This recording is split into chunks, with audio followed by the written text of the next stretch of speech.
I look at this stuff and I just think, is this another satirical website that I've been linked to? Because it can't possibly be true.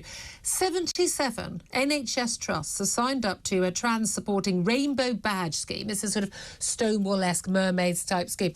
And basically, it's asked hospitals to basically use, be trans-inclusive, this term we hear all the time, and do it by doing things like not using what they call gendered words. So words like mother, women, so women's health, or mothers and breastfeeding and things like that. Now, these people have signed up, these trusts have signed up to this policy, which is basically wiping the existence of half of the people in this country off the world. I mean, what on earth is going on? Started with allowing the lobby groups in, listening to people like Stonewall, looking at their diversity champion scheme and so on. But now, I'm sorry to say, this is NHS England pushing this. This is from the centre. There's a team within NHS England that pushes what they call EDI, equality, diversity and inclusion. But it's not inclusion of women, is it, if you can't name women? And they are the ones who are pushing this onto hospitals. And there's a sort of pincer movement. There's the lobby groups outside, and then there's this directive coming from really inside NHS England from its LGBT group.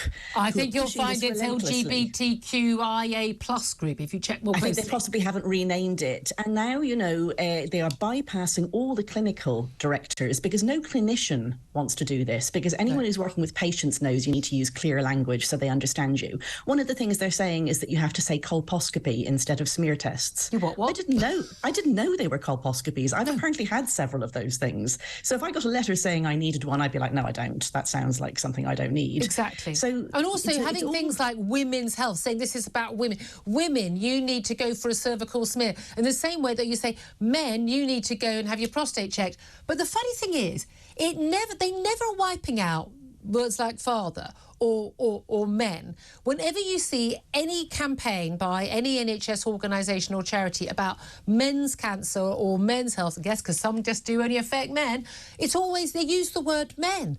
But it's only when it involves women. What does that tell you, Helen? It tells you it's a men's rights movement. They're a bunch of incels, these people. I mean, honestly, they go on about Andrew Tate, but this is worse. At least Andrew Tate's upfront about what he thinks. This is worse. We're meant to think that this is inclusive, that it's kind, that it's generous, but this is the NHS acting like a bunch of incels. Was there a massive issue for trans people who suffer from gender dysphoria and believe that they have been born in the wrong body, although that's not actually a real thing. People aren't born in the wrong body. Your body is, by definition, your right body. But people who suffer from gender dysphoria, for who we should give a lot of help and kindness and respect, that those people were suffering at the hands of these awful people in the NHS who were horribly transphobic previously and not inclusive? They never did any research to establish that, and it's clear that if you've got gender dysphoria, it's actually really important that your healthcare is keep track of what sex you are, because it doesn't change whether you need things like smear tests. It doesn't change things like what level your blood sugar should be or your hormones should be or whatever. You're still a woman, you're still a man. So it's actually really important that a trans man, that's a woman who identifies as a man, that the healthcare providers remember she's a woman and help her to remember that she's a woman, so she doesn't skip her smear test, for example. Well, exactly. And then we're told like men can also need them. And you think, well, no, they can't. Because they're women. By definition, if you've got the word trans, that's the clue. There's also been some extraordinary hospital posters up in NHS hospitals saying that even asking someone's name is transphobic. I mean, you need to ask, if you're a medical practitioner, you should ask someone's name and check they're the right person who's come in to see you. The rule is everything is transphobic. You can't go wrong if you remember that. I wish that was a joke, but it's not, and that's the thing. No, and reality is transphobic. No, well, this is the truth. Stating facts is transphobic, but this is the thing. You're not transphobic. I'm not transphobic. I don't believe my audience is transphobic. We are simply in a situation where people want to state facts and make sure that people get the right health care, and everyone knows who they are. And we want to have, for instance, children not lied to and told that they could be born in the wrong body when they're not, and that they're not. Boys can't become girls, and girls can't become boys, and all of that, and that men can't have babies, and they can't breastfeed because they're men.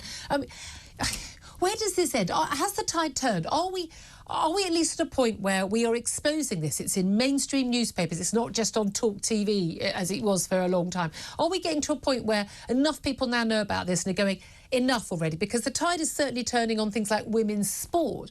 Are we at a tipping point? It's so bad, and these policies are so lunatic that they can't survive contact with reality. Yeah. So while this was all just, in university departments, maybe they could talk this sort of nonsense. But I don't really think you're going to do very well asking some middle-aged man if he's ever been pregnant again and again and again, right through his healthcare. He's going to get cross with you. So I do think that actually it's so bad that might actually help. Yeah, but then he'll just get called a bigot and told he can't use that health service again. No, but people must tell. They must tell the politicians. They're starting to come and knock on doors. Somebody knocked on my door the other day.